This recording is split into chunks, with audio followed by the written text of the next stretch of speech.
Agli inizi del Trecento, a Napoli, c'era una compagnia di bianchi predicatori. Se ne andavano in giro per i vicoli del centro storico a predicare misericordia e pace. Nello stesso periodo, però, in via dei Tribunali, da queste parti, in un palazzo che esiste ancora, c'era un signore tremendo, cattivo, cattivissimo, che nessuno riusciva a far riappacificare con i suoi nemici. Nemmeno il figlioletto di 3 mesi, che pensate, a soli 3 mesi incrociò le braccia e gridò anche lui, misericordia e pace. Non ci riuscì nemmeno la sua serva, che gli preparò il suo piatto preferito, un piatto di maccheroni bianchi, che all'improvviso divennero rossi come il sangue. Poi che cosa successe? Che la stessa cosa la fece la moglie, cercando di farlo calmare. Niente, i maccheroni divennero rossi. Lui li assaggiò e li trovò buonissimi. Così decise di riappacificarsi con i suoi nemici per l'occasione e di dare a quel piatto il nome di suo figlio, Raoult. In realtà il termine deriva dal francese ragout, ragù, che fondamentalmente indica un tipo di cottura di carne e verdure. Quindi le leggende non c'entrano niente.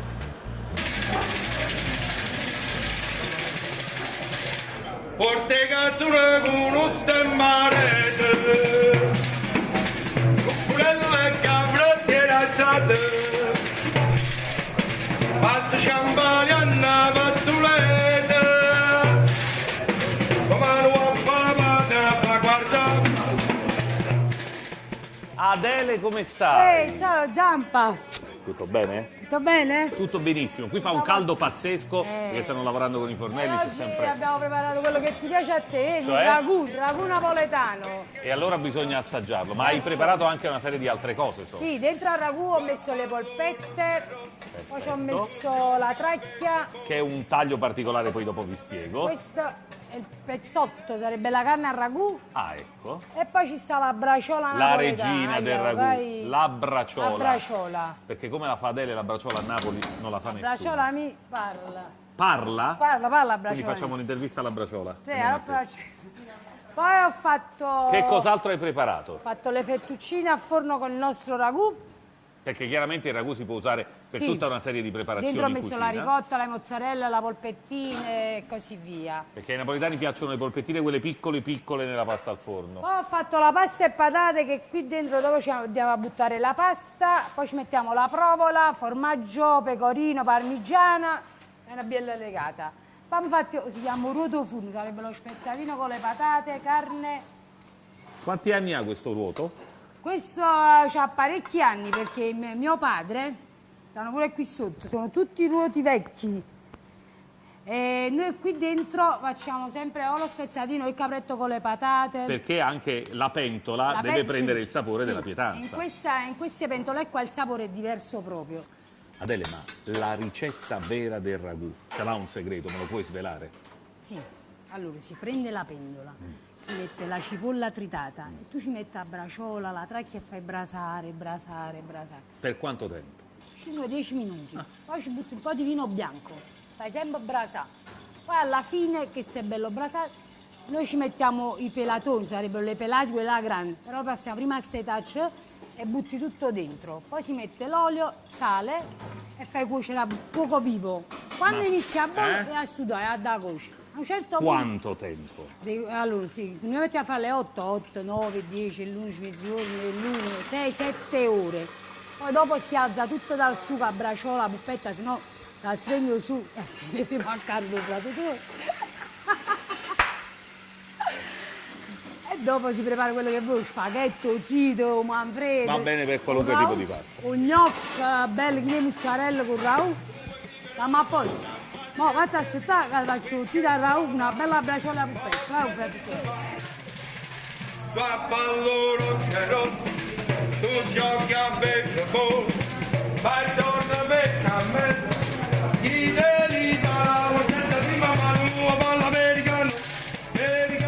Lo abbiamo visto con Adele, si tratta di una cucina povera di ricette tradizionali e molto popolari, ma anche se popolari e povere, qui è venuta a mangiare addirittura una principessa, quella del regno delle 2 Sicilie, la principessa di Borbone.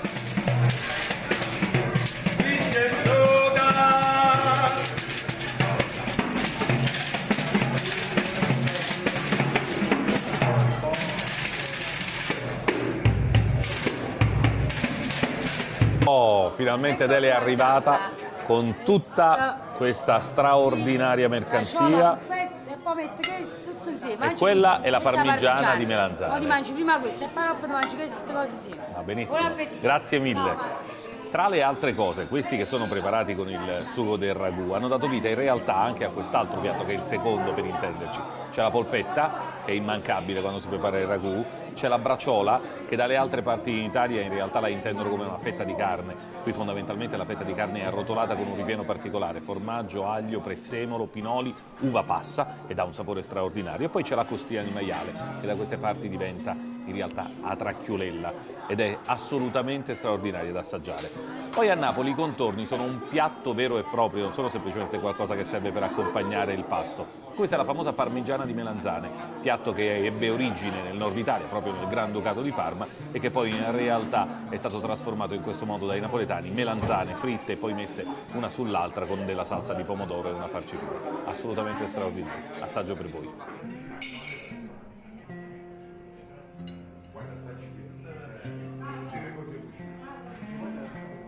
Una cucina povera, tradizionale ma saporitissima che trae origine in realtà da un passato antico. In questi locali già un secolo fa c'era un'attività commerciale, all'epoca si vendeva frutta e verdura. Poi con il passare degli anni si sono alternate una serie di realtà commerciali fino ad arrivare ad una mescita di vini e oli, che poi si è trasformata grazie all'ingegnosità delle varie generazioni che si sono succedute, in particolare grazie al papà di Adele che abbiamo conosciuto prima, Carmine, è diventata appunto questa trattoria, che oramai è una meta assolutamente imperdibile per tutti i turisti che arrivano da queste parti, ma anche per i napoletani che vogliono ritrovare i sapori di una volta.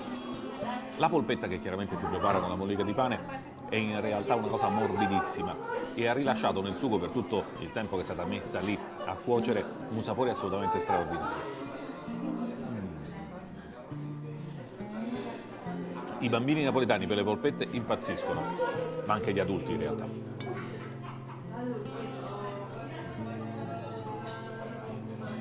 Per quella ci vuole il coltello, che in una trattoria che si rispetti ovviamente è sempre diverso in ogni tavolo dove vi sedete. Qui le posate sono tutte diverse. Proviamo a tagliare un pezzettino. In realtà è tenerissima, si scioglie come il burro ed è assolutamente squisita. Tutti i sapori delle verdure e degli ortaggi che sono stati utilizzati per la salsa si fondono in questo pezzo di carne dolcissimo, tenerissimo e con un sapore incredibile. E non può mancare adesso un assaggio di parmigiana di melanzane. Tra l'altro dovete sapere che i napoletani utilizzano la parmigiana di melanzane spesso anche come farcitura per i loro panini, da portare in giro nelle gite fuori porta, magari quando vanno allo stadio a vedere la partita della loro squadra del cuore. Quindi il pane è assolutamente il fidanzato della parmigiana di melanzane, che va assaggiata esattamente così, insieme ad un bel pezzo di pane con la mozzarella che fila e che viene fuori.